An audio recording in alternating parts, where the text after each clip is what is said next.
Buenas noches, queridos hermanos, hermanas, amigos que nos visitan, también aquellos que nos siguen desde el canal de YouTube y ven los videos de los mensajes. Probablemente algún hermano que no ha podido asistir en esta noche podrá disfrutar de este mensaje y de la palabra de Dios a través del canal. Queremos decir que esta serie de temas que hemos venido desarrollando a lo largo de este tiempo, de este bimestre, en los domingos sucesivos, tienen que ver con las doctrinas fundamentales que dan apoyo, soporte a nuestra fe, a ese paquete, digamos, doctrinal que nos ayuda a poder vivir confiados en la palabra y en la verdad de Dios. El tema que nos toca en esta noche, el tema que vamos a desarrollar, probablemente muy brevemente, en comparación a la dimensión de este tema, es la seguridad eterna de la salvación. La seguridad que tenemos aquellos que somos hijos e hijas de Dios, en que hemos alcanzado esa salvación no por nuestros méritos propios, sino por la fe depositada en la obra de Cristo, y esa salvación nos da la certeza de nuestra vida eterna y de nuestra eterna salvación, que no puede ser conmovida, que no puede ser extraviada, que no podemos perder. ¿Y por qué decimos esto? Y una de las cuestiones que motivan este tema que estamos desarrollando, que yo seguramente después les voy a pasar el bosquejo a nuestro grupo de WhatsApp para que ustedes puedan seguir investigando el tema en casa y puedan echar esa ancla de la fe en donde tiene que estar, en la palabra de Dios, ¿sí? Y por eso he orado en esta noche para que no sea yo el que hable en esta noche, sino que sea Dios a través de su palabra, exhortándonos y dándonos la certeza de su verdad, de su palabra. La doctrina de la seguridad eterna de la salvación del creyente, o también como la conocemos como la doctrina de la preservación del creyente, es un tema que nuevamente ha despertado no solamente la inquietud, sino también los comentarios de diversos estudiosos de la palabra.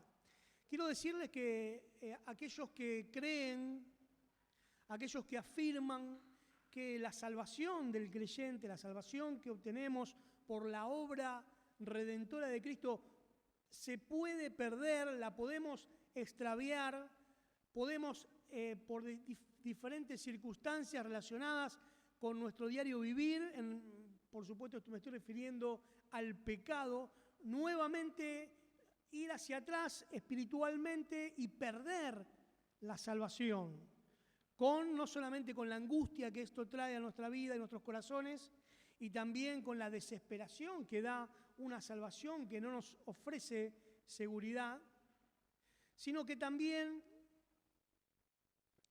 es una doctrina que últimamente ha comenzado a ser, por decirlo de alguna manera, atacada. Y esto tiene que ver, uno tiene que ser astuto, como dice la palabra, como el Señor nos advirtió, a poder discernir los tiempos, ¿no? Quiero decirles que aquellos que piensan contrario a la seguridad de la salvación, no es algo de ahora, de estos tiempos, quizá venga desde siempre, ¿no? Hay algunos textos, quizá algunos leeremos, donde el mismo Señor hablaba acerca de que la salvación del creyente era algo que dependía de Él en absoluto, y a continuación leemos que entonces los judíos quisieron tomar piedra para apedrearlo, ¿no? Y probablemente desde comienzos del siglo XX, del siglo pasado, con la fuerza que trajo el movimiento pentecostal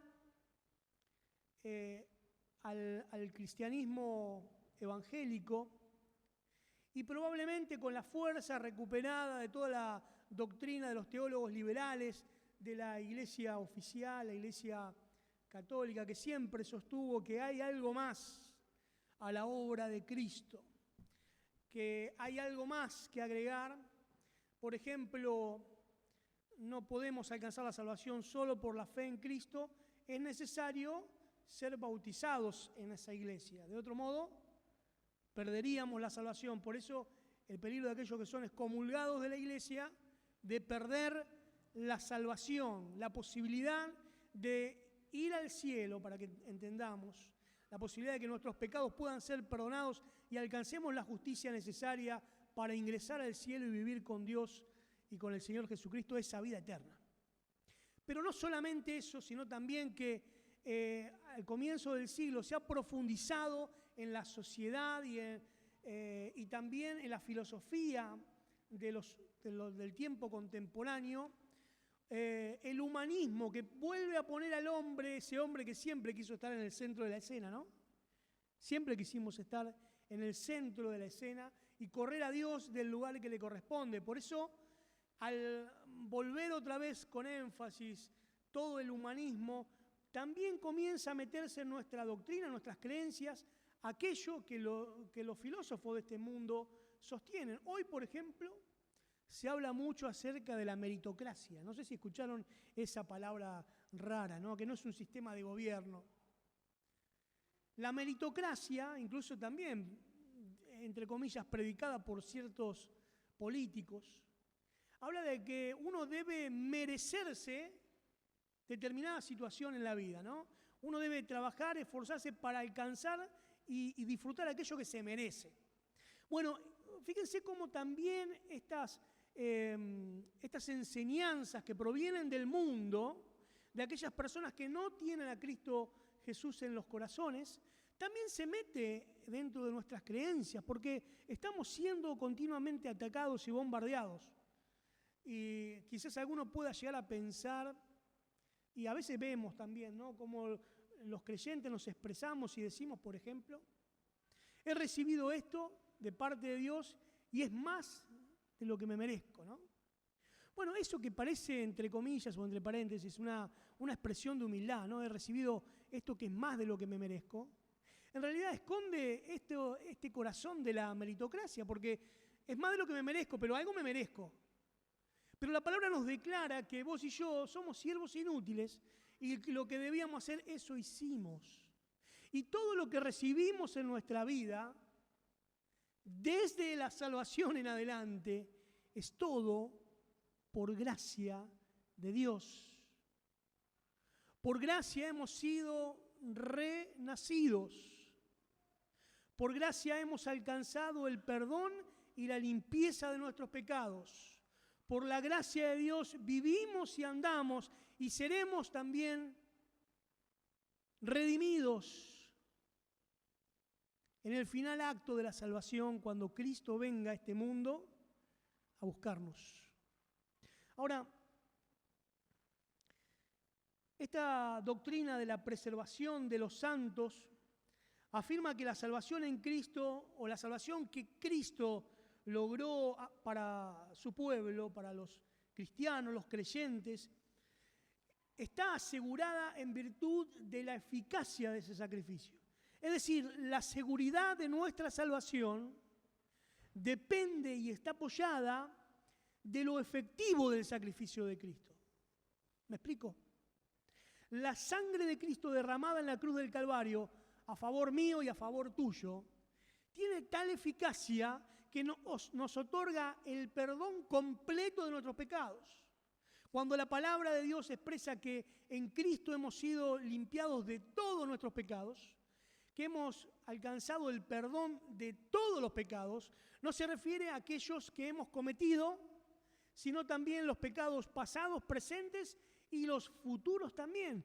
Cristo nos ha librado del poder del pecado y de la consecuencia judicial del pecado sobre nuestras vidas. La Biblia dice, la paga del pecado es muerte, pero el regalo de Dios es vida eterna en Cristo Jesús.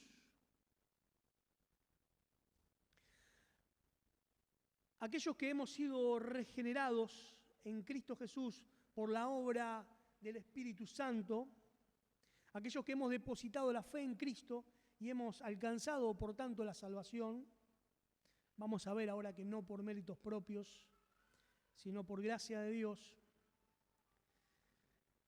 seremos preservados hasta el final.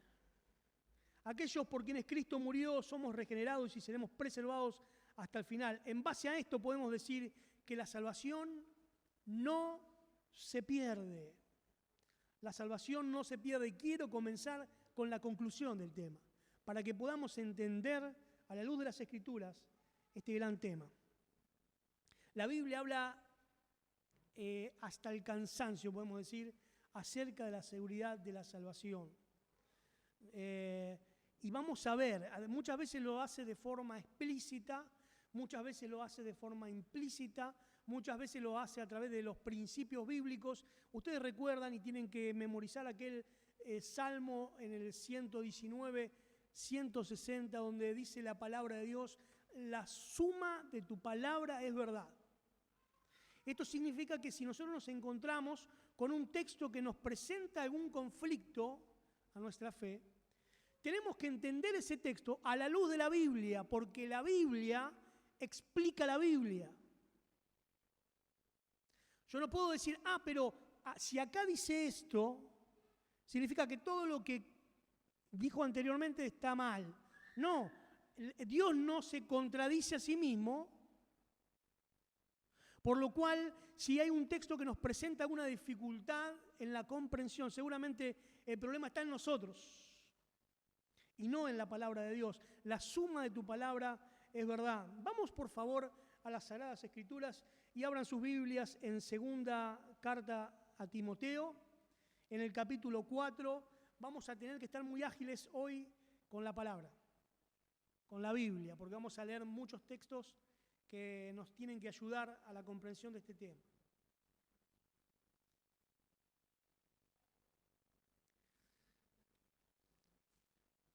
Dice segunda carta a Timoteo, en el capítulo 4, verso 18, y el Señor me librará de toda obra mala y me preservará para su reino celestial. A Él sea gloria por los siglos de los siglos. Amén. Pablo aquí con la certeza y la seguridad de su salvación y de la preservación de su alma y de su vida. Acá no dice el apóstol Pablo, bueno, el Señor me va a preservar, el Señor me va a guardar para su reino celestial si yo hago las cosas bien, si yo no me desvío del camino, si yo no cometo pecado. No es lo que dice el texto. Por eso dice, a Él sea la gloria. Porque el resultado de la salvación y de la seguridad de nuestra salvación le pertenece a Dios. Dice también primera carta a los Corintios, capítulo 1, verso 8, el cual también os confirmará hasta el fin, para que seáis irreprensibles en el día de nuestro Señor Jesucristo. El día del Señor Jesucristo. Aquí está hablando no solamente de un día en específico. Sabemos, y lo hemos estudiado cuando hemos visto escatología, que el día del Señor Jesucristo se abre, comienza con la vuelta del Señor Jesucristo a buscar a su iglesia, con el rapto de la iglesia, con el arrebatamiento de la iglesia. Un evento sin precedentes que está pronto a ocurrir. No hay otra cosa en la palabra que anticipe a ese momento. No hay otra cosa que debe cumplirse. Está todo ya dispuesto. El Señor vendrá a buscar a los suyos para llevarnos, como Él prometió, a donde Él está. Y luego comienza una serie de eventos que tiene que ver con el Señor Jesucristo ejecutando aquello que recibió del Padre, la potestad de ejercer todo juicio sobre los hombres. Y va a derramar, abriendo los sellos del libro de juicios que encontramos en Apocalipsis capítulo 5, abriendo aquellos sellos que solo Él es digno de abrir, ejecutando los juicios sobre la tierra, ese periodo de disciplina dispensacional sobre el pueblo de Israel, y culminando luego con su segunda venida, esta vez ya visible, todo ojo le verá, descenderá, pondrá fin al imperio, al gobierno del anticristo, lo expulsará, lo enviará al lago de fuego junto con el falso profeta, encadenará a Satanás por 1000 años y dará inicio, luego del juicio de las naciones, a su reino milenial.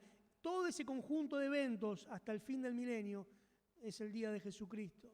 En aquel momento donde todos los hombres tendremos que ver con Cristo. Aquellos que creemos en Él y aquellos que no creen hoy en Él. Estaremos seguros.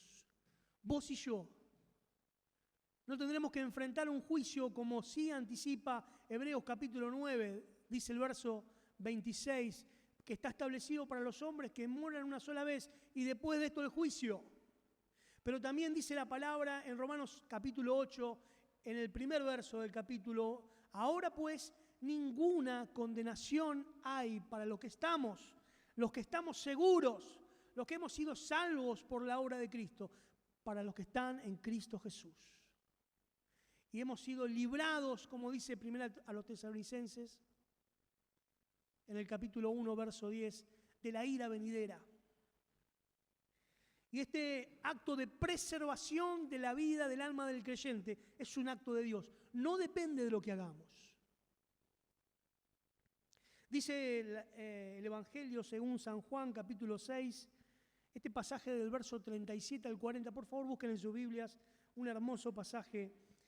Y dice así la palabra de Dios, en boca del Señor Jesucristo: todo lo que el Padre me da vendrá a mí, y el que viene a mí de ningún modo lo echaré fuera. Me he permitido leer esta en otra versión, no en la Reina Valera 60, por el énfasis que es el que aparece en el original. De ningún modo, de ninguna manera, aquellos que vamos a Cristo por fe, seremos echados afuera. Cristo nos recibe, Cristo nos limpia con su sangre derramada, perdona todos nuestros pecados, somos regenerados y vivificados de algún modo por el Espíritu Santo. Eso lo encontramos en Juan capítulo 3. Y somos preservados. Pero fíjense, lo dice el texto. Porque he descendido del cielo, verso 38, no para hacer mi voluntad, sino la voluntad del que me envió. Y esta es la voluntad del que me envió. Atención. Que todo el que Él me ha dado, yo no pierda nada. Acá no habla de cosas, habla de personas. Acá no habla de cualquier persona, habla de vos y de mí. Aquellos que hemos sido salvados por Cristo, que hemos depositado nuestra fe en Cristo, no seremos perdidos por Él. El Padre, Él va a decir también en el capítulo 6 de Juan: nadie puede venir a mí si el Padre que me envió no le trajere a mí. Somos llevados a Cristo de alguna manera, atraídos por el amor de Dios. Y una vez que Cristo nos recibe y hace con nosotros esa obra de salvación, mediante el Espíritu Santo, que entra en nuestras vidas para transformarnos, para darnos la vida que no teníamos, estábamos muertos en delitos y pecados, para morar en nosotros, para limpiar nuestros pecados, para perdonarnos todos nuestros pecados y limpiarnos de toda maldad. Aquellos que venimos a Cristo no hemos de ser perdidos por Él, sino que yo lo resucite en el día final, en el día postrero. Es decir, que tenemos la promesa de la vida eterna. No importa si luego de haber conocido a Cristo tenemos que pasar por las sombras del valle de la muerte, porque todos los hombres irremediablemente tendremos que atravesar la muerte, salvo que Cristo venga antes. Habrá una generación de cristianos que no gustarán la muerte. Pero si no, el resto de nosotros Aún los cristianos vamos a enfrentar la muerte, pero tenemos la promesa y la seguridad en Cristo de que hemos de ser resucitados, porque yo vivo, dice el Señor, vosotros también viviréis.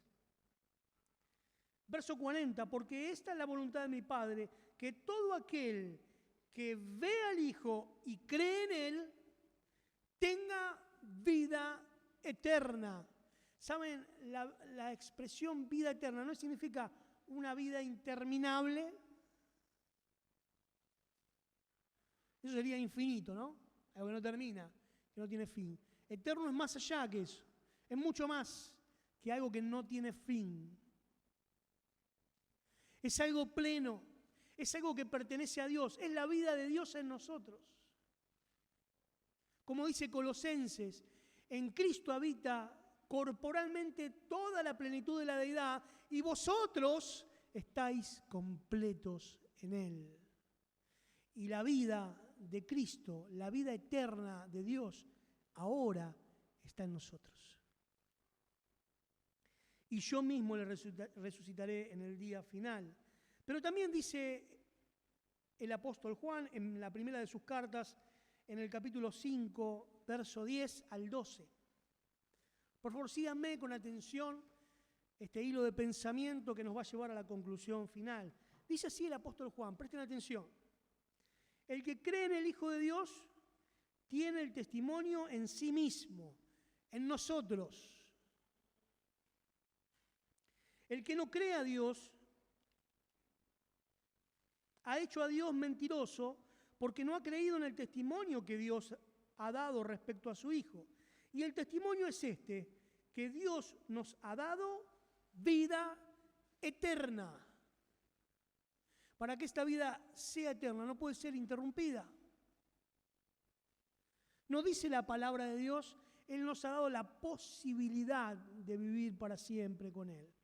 Él te ha dado, me ha dado vida eterna.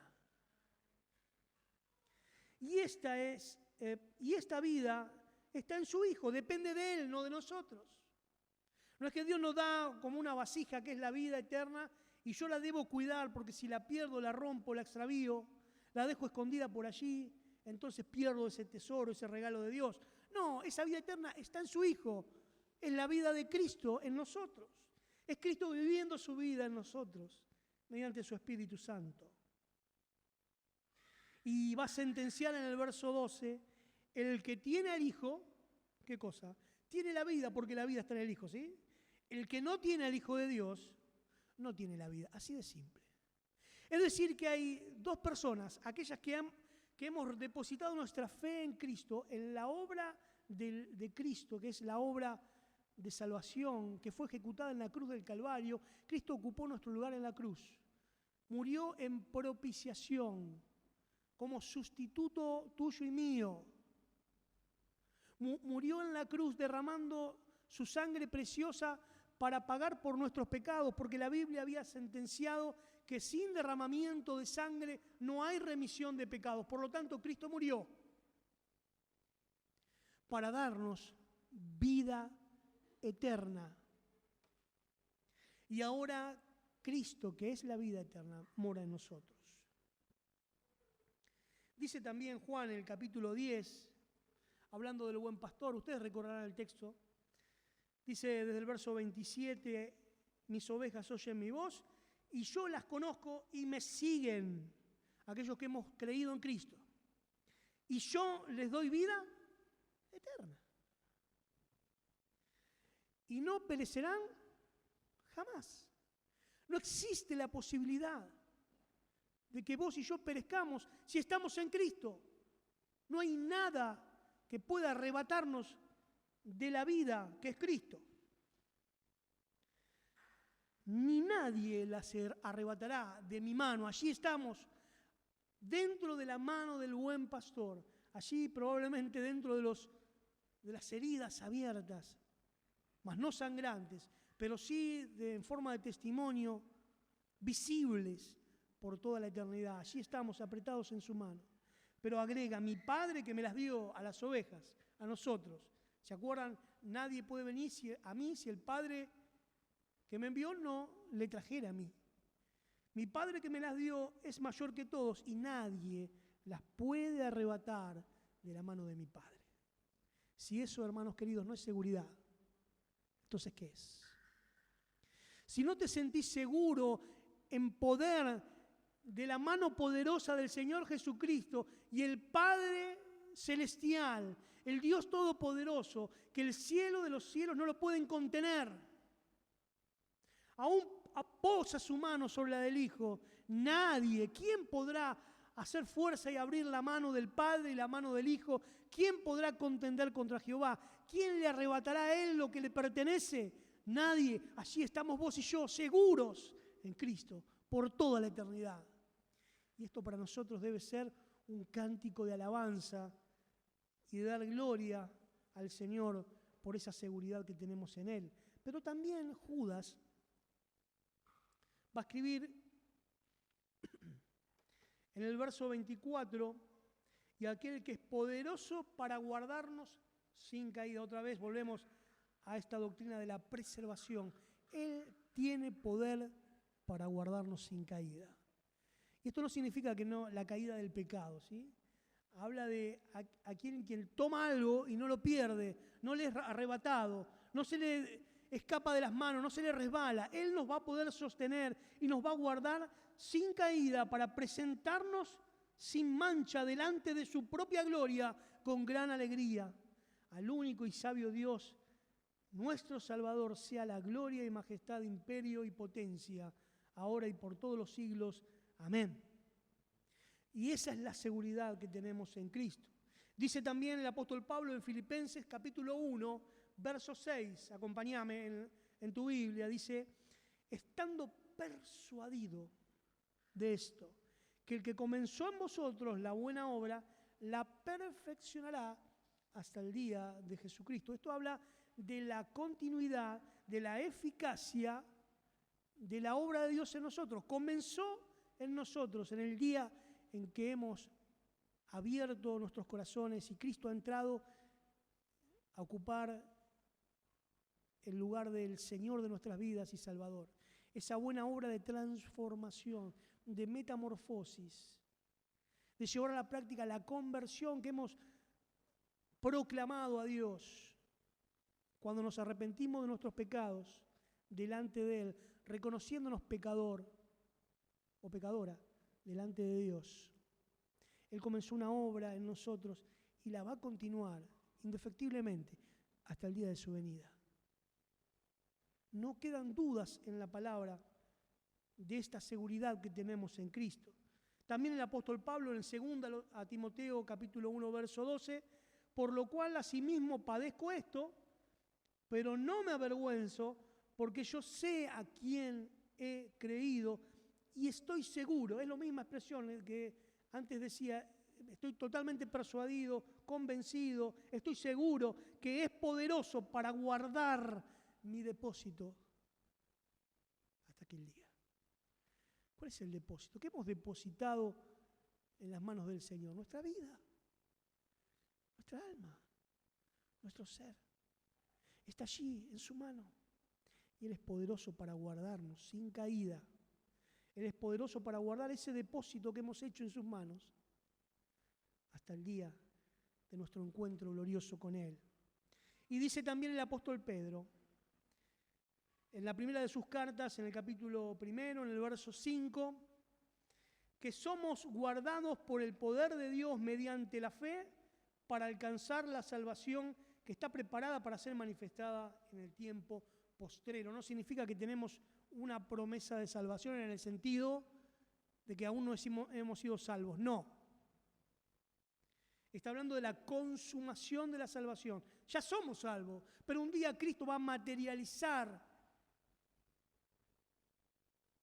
esa promesa de salvación cuando Él venga a buscarnos y seamos transformados, cuando seamos arrebatados por Él, cuando seamos levantados de esta tierra para recibir al Señor en el aire, y este cuerpo de corrupción, este cuerpo que no heredará lo eterno, lo incorruptible, será transformado.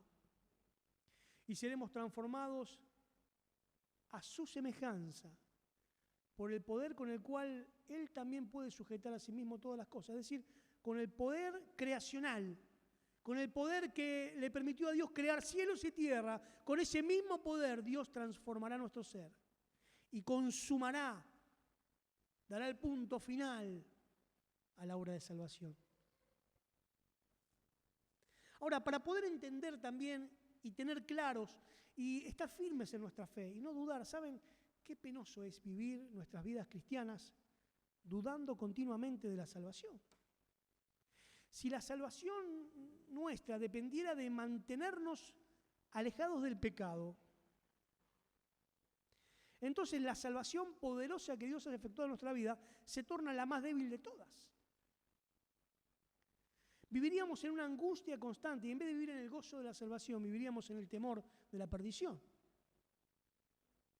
Porque no sabemos cuándo el Señor dirá basta a nuestra vida, cuándo Él vendrá a buscarnos. Entonces estamos allí con el temor, como muchos cristianos en la actualidad viven pensando, contrario a lo que la Biblia enseña, la palabra de Dios sostiene, por uno o dos textos que después vamos a mencionar, malinterpretados. Que existe esa posibilidad de perdernos, de caernos de las manos de Cristo, de extraviarnos del camino de salvación y perder la salvación. Y que toda la obra maravillosa y perfecta de Dios en la persona y en la obra de Jesucristo sea echada por tierra por nuestra negligencia, por nuestro pecado. Esto es absurdo. Para poder entender que esto no puede ser, tenemos que entender la naturaleza de nuestra salvación. Lo primero que vamos a decir, hermanos, lo que proclama el Salmo capítulo 3, verso 8. Hermanos y hermanas, amigos, la salvación es de Jehová. Amén. La salvación le pertenece a Dios. No hay ningún esfuerzo humano, no hay ningún corazón humano que pueda hacer lo necesario, lo suficiente para justificarse delante de Dios y decirle a Dios, yo merezco la salvación. Yo la he alcanzado. La salvación es de Jehová. ¿Por qué? Porque eso demuestra la imposibilidad, la impotencia del hombre y de la mujer de salvarse a sí mismo. Somos incapaces de poder brindarnos salvación eterna. No podemos. Está fuera de nuestro alcance. No hay nada que podamos hacer por más bueno que esto parezca. Delante de nuestros ojos y de los ojos de los hombres, que sea suficiente para que Dios declare que somos salvos. No hay nada. La salvación es una obra de Dios y no nuestra. Y un texto del Nuevo Testamento, si quieren.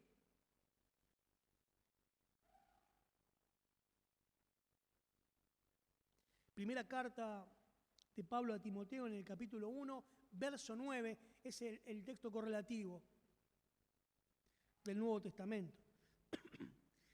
Quien nos salvó y llamó con llamamiento santo, no conforme a nuestras obras, sino según el propósito suyo y la gracia que nos fue dada en Cristo Jesús antes de los tiempos de los siglos.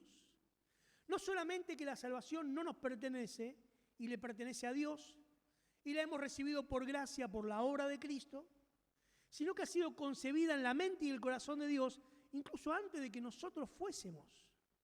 Antes de la creación y la fundación de este mundo, y de que Dios nos creara como seres humanos, Él ya había planeado e ideado esta preciosa y perfecto plan de salvación. La salvación es por gracia, lo declara el apóstol Pablo en la carta a los Efesios, en el capítulo 2, en ese texto que seguramente conocemos, pero vamos a leer desde antes, del versículo 4. Pero Dios, que es rico en misericordia, por su gran amor con que nos amó, primero Dios nos amó, y sabemos que el amor de Dios es acción, porque de tal manera amó Dios al mundo que lo llevó a una acción.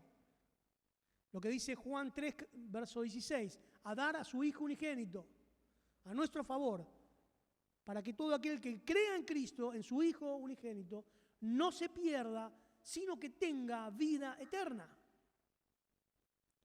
Él nos amó, demostrando esa misericordia, aún estando nosotros, escuchen esto porque es maravilloso, aún estando nosotros muertos en delitos y pecados.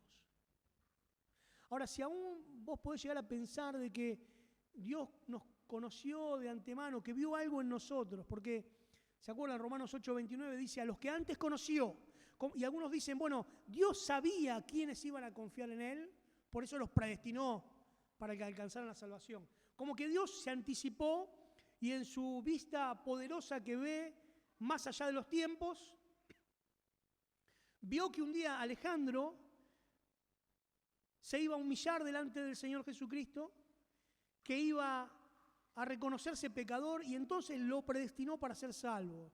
No. Es cierto que el Señor me miró, que el Señor te miró. Desde antes de la fundación del mundo, Él ya había posado su mirada amorosa en vos y en mí. Pero ¿sabés lo que vio? Miseria. ¿Sabés lo que vio? Pecado, injusticia, condenación. Nada bueno vio en vos ni en mí. Por eso amó y dio a su Hijo. Por eso que tuvo que intervenir en la historia, por eso tuvo que intervenir en nuestras vidas, por eso tuvo que ponerse delante nuestro, en nuestro camino, para que entendiésemos que Cristo era el único camino posible para la redención eterna de nuestras almas. Cristo murió por nosotros. Estábamos muertos en nuestros delitos y pecados. Aún estando nosotros muertos en pecados, nos dio vida juntamente con Cristo. Por gracia somos salvos. Y juntamente con Él nos resucitó y asimismo nos hizo sentar en los lugares celestiales con Cristo Jesús, para mostrar en los siglos venideros las abundantes riquezas de su gracia en su bondad para con nosotros en Cristo Jesús. Porque por gracia sois salvos por medio de la fe, y esto no de vosotros. Aquí vamos a hacer un paréntesis. Me van a permitir una nota al pie exegética. Allí el apóstol va a hablar de la gracia de Dios y va a hablar de la fe necesaria para apoderarse de esa gracia. Como si la gracia es el regalo, es lo que Dios nos da. No merecidamente, tampoco inmerecidamente, porque siempre lo explico, perdonen la redundancia. Algo inmerecido es algo que hemos dado pero no lo suficiente para alcanzarlo. No, es un favor desmerecido. Es decir, no solo que no hemos hecho lo suficiente para alcanzarlo, sino que hemos hecho todo lo contrario para no recibirlo. Esa es la gracia de Dios, que se derrama sobre tu vida y sobre mi vida, que no merece la salvación. La gracia es algo que debemos aceptar por fe, porque no entra en nuestro raciocinio, es contraria a nuestros parámetros de justicia. La muerte de Cristo a los ojos de los hombres es la muerte más injusta de toda la humanidad. El justo muriendo por los injustos. Esa es la obra de Cristo. Una obra incoherente a nuestros ojos humanos. La gracia es lo que Dios da y la fe es lo que nos permite apoderarnos de esa gracia. Es la herramienta. No somos salvos por fe, dice el texto, porque por gracia somos salvos por medio de la fe. Y luego va a decir, allí gracia es femenino en el griego, fe es femenino en el griego, y luego una palabra neutra. Y esto, no dice esta, sino esto, ¿qué cosa? Todo lo que tiene que ver con la salvación, la gracia y la fe, no es de nosotros. Querido, querida amiga, que quizás no tenés a Cristo en tu corazón, nada podés hacer para alcanzar la salvación. Esto es de Dios. La salvación es de Jehová. Él lo ha hecho todo. Esto no es de nosotros, es un regalo de Dios, es un don de Dios, es lo que dice el texto. No es por obras, aclara, para que nadie se gloríe. Y dice también en el verso 21, pero ahora, aparte de la ley, se ha manifestado la justicia de Dios, testificada por la ley y los profetas. La justicia de Dios por medio de la fe en Jesucristo, para que todos los que creen en Él, porque no hay diferencia, por cuanto todos pecaron y están destituidos de la gloria de Dios, siendo justificados gratuitamente por su gracia mediante la redención que es en Cristo Jesús. Nada para agregar, irrefutable la verdad de la palabra. Ahora, eso es lo que es la salvación, un don de Dios, que hemos recibido desmerecidamente. Ahora, Dios deposita este regalo precioso en nuestras manos, en nuestros corazones, en nuestro ser. Pero no nos dice, bueno, yo te doy esto, ahora cuídalo. No sea cosa que lo pierdas, no sea cosa que lo desprecies, no sea cosa que te aparte de mis caminos, cometas nuevamente pecado y se pierda la salvación. No es así. No funciona así. Fuimos regenerados. Hay procesos en nuestra salvación como la regeneración, la justificación y la reconciliación que tienen un carácter irreversible. ¿Qué significa que hemos sido regenerados? Si vamos a Juan capítulo 3, no tenemos tiempo ahora, es el mismo Señor el que le va a explicar a Nicodemo que nos es necesario nacer de nuevo porque estamos muertos. Hemos nacido muertos a este mundo, muertos espiritualmente. El hombre natural que camina por este mundo no es tripartito, no tiene alma, cuerpo y espíritu, tiene solo cuerpo y alma porque su espíritu está muerto. Mas Dios nos insufla vida, nos da vida en Cristo Jesús, somos vivificados, somos regenerados. Él hace una nueva creación, una nueva criatura, nos da vida y esa vida tiene la característica de ser eterna, de ser para siempre. Y ese acto que Dios hace en nosotros es irreversible. Somos regenerados por el poder de Dios y no hay poder humano que pueda contrarrestar el poder de Dios. No podemos matar la vida eterna, es un regalo de Dios. La vida eterna es Cristo viviendo en nosotros, habitando en nuestro ser. Perder la vida es perder a Cristo, eso es imposible. Y vamos a ver, Hebreos capítulo 6 va a hablar de esta imposibilidad. Y este texto que muchas veces es mal interpretado y se usa para fundamentar todo lo contrario. A veces suele pasar esto, ¿no?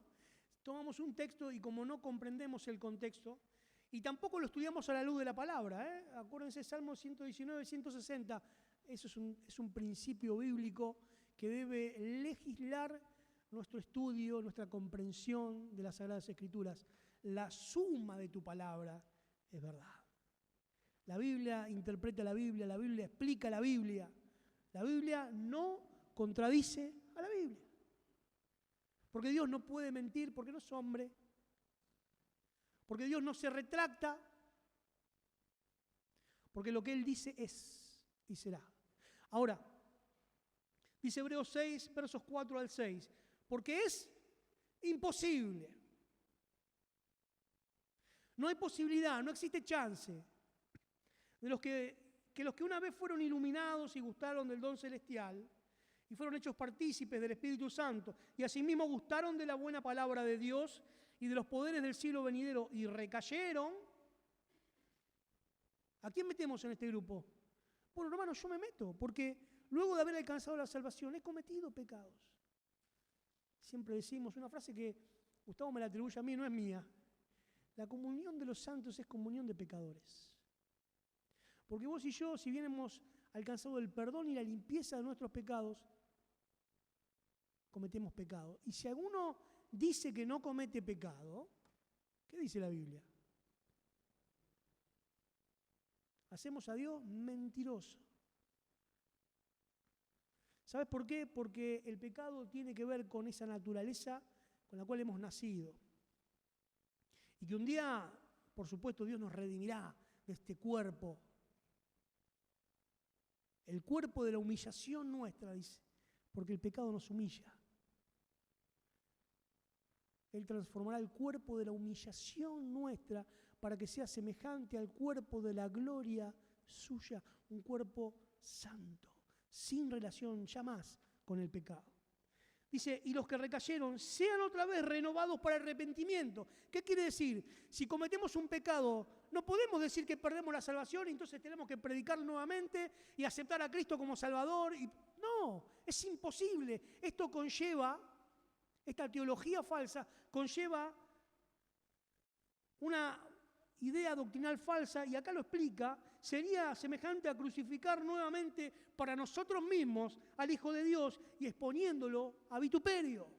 Cristo murió una sola vez y para siempre. Cristo ofreció su vida una sola vez y para siempre. Y aquellos que hemos alcanzado salvación en Cristo somos redimidos y salvados y perdonados. Y ya no hay condenación para los que estamos en Cristo Jesús.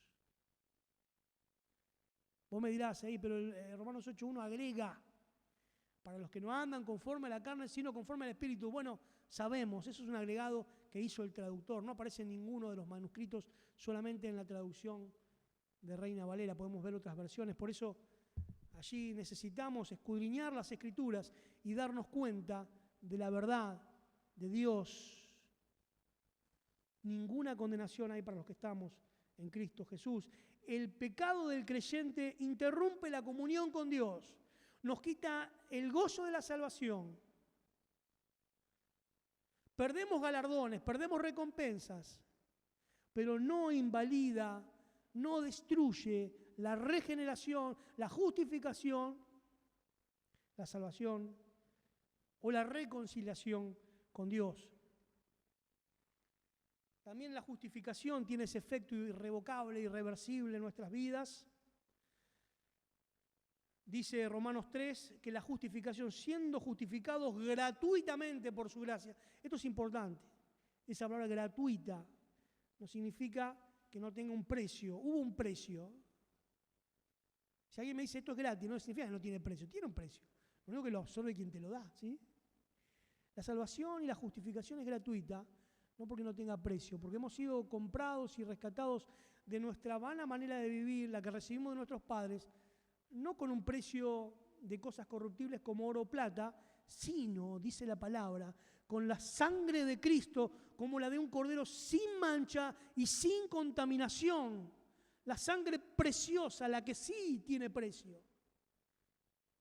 Él pagó el precio y nos lo dio gratuitamente. Pero nosotros queremos pagar. No, déjame que esta vez pago yo. No puedo pagar mi justificación. No puedo pagarla con justicia a la justificación. Estoy imposibilitado de alcanzar la cuota que Dios pide. Somos justificados gratuitamente por su gracia. Hermanos queridos, debemos aprender a vivir con gracia y a vivir en gracia. Esto significa que todo lo que tenemos no es más de lo que nos merecemos. No. Dios nos ha dado lo que no merecemos, lo que hemos desmerecido toda nuestra existencia. Todo lo que somos y tenemos es nuestro en Él. Él nos ha regalado gratuitamente, no hay nada que pagar, porque no se puede pagar. La naturaleza, ya vamos redondeando, la naturaleza irreversible de nuestra regeneración y de la justificación y de la reconciliación, es decir, la naturaleza de la salvación nos habla a las claras, son testimonios elocuentes de la seguridad de nuestra salvación. También Romanos 8:29, el texto que describe la salvación desde la perspectiva de Dios. Vamos a alejar ahora de nuestra perspectiva humana, vamos a ascender y vamos a ver, vamos a echarle una mirada a la salvación, al plan de salvación desde los siglos de los siglos, desde la eternidad pasada. Y dice Romanos 8:29, porque a los que antes conoció, a estos también predestinó para que fuesen hechos conforme a la imagen de su Hijo, para que Él sea el primogénito entre muchos hermanos, y a los que predestinó, a estos también llamó, y a los que llamó, a estos también glorificó. Acá Dios explica cómo es la salvación. Él nos vio, Él te conoció. Y siempre cuando en la Biblia se expresa o se dice esta expresión que Dios conoció, significa que no solamente Él supo, sino que también aplicó su amor, su eterno amor. Le dijo a Jeremías: con amor eterno te he amado. Y hace alusión a esto. Desde antes de la fundación del mundo, Él nos vio y nos amó. Él te amó eternamente y Él te ama. Y quiere redimir tu alma de la condenación, del pecado, del infierno. Quiere salvarte por la obra que Cristo hizo en la cruz, muriendo en la cruz para pagar el precio de nuestra salvación. La deuda que teníamos con Dios, Cristo la pagó en la cruz. A los que conoció, a estos los predestinó para que fuesen hechos conforme a la imagen de su Hijo. Fuimos predestinados, dice Efesios, ¿para qué? ¿Para ser salvos? No. Fuimos predestinados para ser adoptados hijos suyos. Fuiste predestinado para ser un hijo de Dios. Maravilloso. Dios pudo habernos perdonado los pecados. ¿Ustedes se dan cuenta? Dios pudo haber dicho: está bien, Ale, en mi gracia, en mi misericordia, perdono tus pecados. Y pasaste de ser de hijo, pasaste de ser de enemigo a amigo. No, pasamos de ser enemigos a ser hijos. Él nos adopta. Él nos perdona, nos salva, nos redime y nos adopta como sus hijos. Esto es maravilloso, haciéndonos participantes de la naturaleza divina. Pero no solamente hijos. A los que predestinó para ser sus hijos, a estos también llamó. Él te llamó, Él me llamó, con un llamamiento irrevocable y santo. Él se presentó en nuestros caminos, en nuestra vida, y conocimos a Cristo porque hemos sido objetos de la predicación del Evangelio. Hemos escuchado el Evangelio de salvación y habiendo creído en Él, fuimos hechos hijos de Dios. Fuimos justificados, redimidos. A los que predestinó, a estos también llamó, y a los que llamó, a estos también justificó. Aún continúa el proceso de salvación, nos llama, nos justifica, es decir, aplica la justicia legalmente delante de Dios. Hemos sido justificados. Eso significa que vos y yo, injustos. ¿Sabes qué significa vos y yo? No soy tan injusto. Bueno, la Biblia dice lo contrario. Dice que todas tus obras de justicia, todo lo bueno que crees que sirve para agradar a Dios, son para Él como trapos de inmundicia. Es algo que despierta rechazo, asco, que hiede. Eso es todo tu esfuerzo por hacer las cosas bien. No, eso no sirve. Solo Cristo llenó la medida de los requerimientos divinos. Cristo fue ejemplar. Hizo la voluntad del Padre tal y cual Dios lo demandaba. Fue un hombre perfecto. Y murió en lugar nuestro para que esa perfección, esa justicia de Cristo se imputara a nosotros, que estábamos en rojo. Como dice Isaías en el primer capítulo: venid luego y estemos a cuenta. Había una deuda. Si vuestros pecados fueren rojos como la grana, van a ser emblanquecidos. Dios te llama a hacer las cuentas y no te dice vení y pagá. Te dice vení, hagamos las cuentas. Cristo pagó. Gloria a Dios por esa salvación de Dios en Cristo Jesús. Pero a estos que justificó, a estos también glorificó. Si hemos sido justificados, no se interrumpe la salvación. No dice que aquellos que hemos sido justificados y logramos seguir viviendo en justicia. Y abro paréntesis, debemos vivir en justicia. No vamos a perseverar en el pecado para que la gracia abunde. Claro que no. Nuestra vida cristiana debe ser una vida en justicia, en los caminos rectos, en la rectitud de sus caminos, en la justicia de Dios.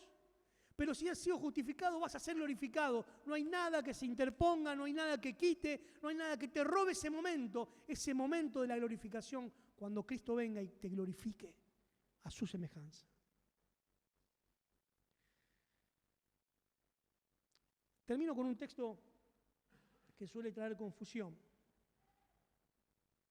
Porque, como decíamos, es sacado de contexto. Aquellos que piensan que la salvación se puede perder dicen, fíjate Ezequiel 33:13, dice la palabra: cuando yo dijera al justo, de cierto vivirás, y él confiado en su justicia y si en iniquidad, todas sus justicias no serán recordadas, sino que morirá por su iniquidad que hizo. No significa esto, no está hablando Dios de ninguna manera de la salvación eterna, para nada. Está hablando de la consecuencia terrenal de nuestro pecado. Inevitable, si cometes pecado, vas a sufrir las consecuencias en tu vida, seas un inconverso, no creas en Cristo, no creas en Dios, o si lo hagas y seas salvo, el pecado que aún permanece en tu vida trae consecuencias dañinas que incluyen la posibilidad de que pierdas tu vida. Está hablando de que la injusticia y la justicia allí que habla son las obras terrenales, no está hablando allí de una justificación eterna en absoluto. Y Mateo 24, el verso 13 dice, mas el que persevera hasta el fin, este será salvo. Este pasaje se agarra mucho para hablar de que, bueno, si persevero hasta el fin voy a ser salvo. Bueno, Mateo 24, primero no está hablando a la iglesia, en segundo lugar, sacado del contexto histórico y del contexto escatológico, aquí está hablando al pueblo de Israel, porque podemos seguir leyendo el pasaje y dice, por tanto, el que esté en Judea no vuelva a la ciudad, el que esté en el campo no vuelva a la ciudad, el que esté en la azotea no descienda. Está hablando del periodo de la gran tribulación, cuando el pueblo de Israel va a ser perseguido por el anticristo, aquel que se levanta contra Dios y contra todo lo que se llama Dios, buscando destruir al pueblo de Israel. Y habla de ser salvo no en el sentido de la salvación eterna, porque la salvación es por gracia, nunca es por obra. Ni ahora, ni antes, ni después, ni en el tiempo de la ley, ni en el tiempo de Abraham, ni en el tiempo de la iglesia, ni en el tiempo de la gran tribulación. La salvación es por gracia. Siempre fue así. Nunca el hombre interviene en la salvación. Solamente hay una cosa que Dios nos ha permitido en su gracia y misteriosamente meter nuestros dedos en la salvación. Dice el apóstol Pablo, Dios ha determinado la salvación por la locura de la predicación. Hermanos queridos, Dios nos da lugar en el plan de salvación haciéndonos mensajeros de ella, haciéndonos baluartes, haciéndonos cartas leídas, haciéndonos heraldos de Dios, predicando el Evangelio. Y Pablo dice, esto es una locura que Dios hace. ¿Por qué pone esto tan preciado en nuestras manos? Porque vos y yo, si hemos alcanzado salvación, sentimos el deseo de que otros también alcancen lo mismo. Ahora yo quiero terminar y quiero preguntarte si tenés la seguridad de la salvación. Si estás seguro en tu corazón de que sos salvo, que si ahora si salís, el Señor no lo permita, pero te encontrás con un hecho de inseguridad. Y algún malviviente te arrebata tu vida. No estoy hablando de algo que no pueda pasar. O sufrís un accidente en el cual perdés la vida. ¿Qué va a pasar con tu alma? Como el rico de la parábola o de la historia, murió y abrió sus ojos estando en tormento, dice el texto. O quizás estés seguro de que si te vas de este mundo, vas a abrir tus ojos estando en la gloria de Dios. ¿Estás seguro de tu salvación? ¿Sabes? Tu salvación, como hablamos ahora, no depende de vos. No es nada de lo que vos puedas hacer. Dios nos ha salvado, nos ha justificado por su gracia.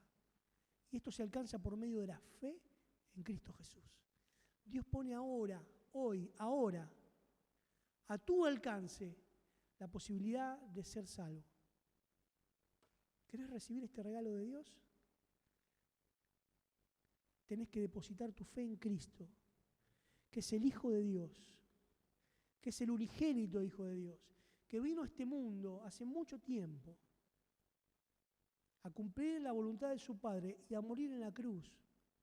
Pero no murió en la cruz porque los romanos lo mataron. O quizás porque uno de los suyos lo traicionó. No importa lo que creas conocer de esa historia.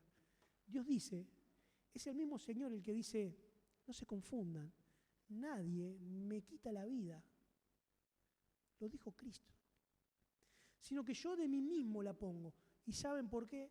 porque tengo poder para poner mi vida y tengo poder para volverla a tomar. Cristo puso su vida por vos y la puso por mí en la cruz.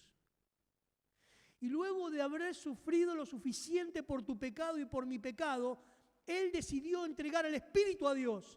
Él murió de ninguna causa natural o médica que podamos pensar derivada de los sufrimientos de la cruz, de la tortura de la cruz. Él no murió desangrado ni por un paro cardiorrespiratorio o por carbonosarcosis, como dicen algunos médicos. No. Él puso su vida porque Él tenía poder para hacerlo. Y Él la puso por vos. Porque Él te conoció desde antes de la fundación del mundo y te amó. Y porque te amó, se dio a sí mismo. ¿Querés recibir este regalo y tener la seguridad de la salvación más allá de lo que puedas hacer o no puedas hacer para Dios? Vivimos en justicia como consecuencia de la salvación, no para alcanzarlo. Nos ocupamos de nuestra salvación con temor y temblor, como dice el apóstol Pablo en su carta a los Filipenses, para llevar al límite eso que Dios hizo por nosotros, para mostrar en nuestra vida el amor que ha sido derramado en nuestros corazones. Porque uno murió por todos y ahora todos morimos. Y los que vivimos ya no vivimos para nosotros mismos, sino que vivimos y morimos para aquel que murió y resucitó por nosotros. Recibí a Cristo. Abrí las puertas de tu corazón. Deja que Él entre, que Él perdone tus pecados. ¿Sabes? No hay nada más común a todos los hombres que el pecado y la muerte. Eso nos identifica a todos. No hay justo ni a uno, no hay quien haga el bien en la tierra y nunca peque, no existe. Vos y yo somos pecadores. Y la paga del pecado es la muerte. Pero el regalo de Dios en esta noche para vos está allí. Es la vida eterna en Cristo Jesús. ¿Querés recibir esto? Recibilo. Te invito en el nombre del Señor Jesucristo a que le digas al Señor en esta noche: Señor, perdona mis pecados. Soy un pecador. No hace falta que enumeres tus pecados. Él ya los conoce. Si pequé, Jehová me ha observado, declaró Job, porque los ojos de Dios posan sobre nosotros en cada momento. Él conoce tu vida, tus miserias, tus angustias, tus luchas. Él sabe por qué estás aquí en esta noche. Él te trajo para que escuches esto. Él te trajo para que le des tu vida al Señor, para que cambies, para que hoy seas transformado, para que recibas la vida eterna y puedas vivir en la seguridad de la salvación eterna de tu alma. Recibe a Cristo en esta noche. Vamos a orar. Padre bendito, que estás en los cielos, glorificamos tu nombre, te alabamos y te bendecimos por este glorioso y maravilloso plan de salvación que excede toda comprensión humana, que excede, Señor, toda intuición humana. Señor, tú tiraste por tierra todos nuestros prejuicios, todos nuestros preconceptos en torno a la justicia, a la meritocracia. Señor, no tenemos que deslumbrarte con nuestra vida porque somos miseria. Porque, Señor, delante de tus ojos estamos muertos. No ves nada bueno en nosotros, desde la punta de nuestra cabeza a la punta de nuestros pies. Declara tu palabra. Somos hinchazón y podrida llaga. No somos nada, Señor, que agrada a tus ojos. Por eso nos has visto en esa miseria y nos amaste. De tal manera, Señor, nos amaste, que enviaste a tu Hijo unigénito, a Jesucristo, para que todo aquel que en Él crea, para que depositando nuestra fe en Cristo, no nos perdamos, no se pierda, pero que tenga vida eterna. Señor, damos gloria a tu nombre por esta maravillosa salvación y por la seguridad que tenemos en Cristo, de vivir sabiendo de que tú eres quien guarda nuestro depósito hasta el día final. Eres tú quien nos preservas sin mancha y sin caída para presentarnos delante de ti y de tu gloria con gran alegría. Señor, te alabamos porque ni la salvación ni mantenerla depende de nosotros. No hemos hecho nada para alcanzar la salvación, tampoco podemos hacer nada para conservarla. Es un obrar tuyo, Señor, declaramos lo que tu palabra dice: la salvación pertenece a Jehová. Señor, te damos la gloria.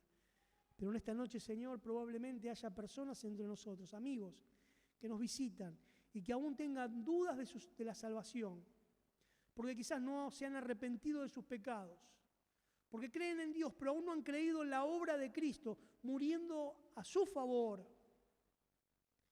Señor, abre los ojos del entendimiento, quita el velo que el enemigo ha puesto, el príncipe de este mundo, de este siglo, que ha cegado el entendimiento de los incrédulos para que no le resplandezca la luz del Evangelio de la gloria de Cristo. Señor, que en esta hora el Espíritu Santo nos visite con bendición y vida eterna, que traiga luz a los corazones perdidos, a las almas que están lejos de ti, y que obre maravillosamente el milagro de la salvación. Señor, los ponemos en tus manos, oramos por sus corazones y te pedimos que intervengas en esta noche entre nosotros con poder. Porque te lo pedimos, Padre bendito, en el precioso y bendito nombre de Cristo Jesús. Amén. Hermanos, gracias por la paciencia, se han comportado muy bien, me he extendido en el tiempo como suelo hacerlo. Pero no me quiero bajar de acá sin remarcar lo más importante de lo que hemos escuchado. Si aún no tenés la seguridad de ser salvo, no podés, escuchá lo que te digo, no podés pasar esa puerta que está ahí con esa duda en tu corazón. Yo te conmino delante del Señor Jesucristo, que hoy está mirando tu vida y tu corazón, que tomes una decisión por Cristo, que decidas por Él o que decidas rechazarle. Pero no te vayas ignorando el mensaje de salvación. Que el Señor les bendiga a todos y que su palabra pueda en nosotros hacer el cambio por el cual está orando en esta semana. Que el Señor les bendiga. Gracias.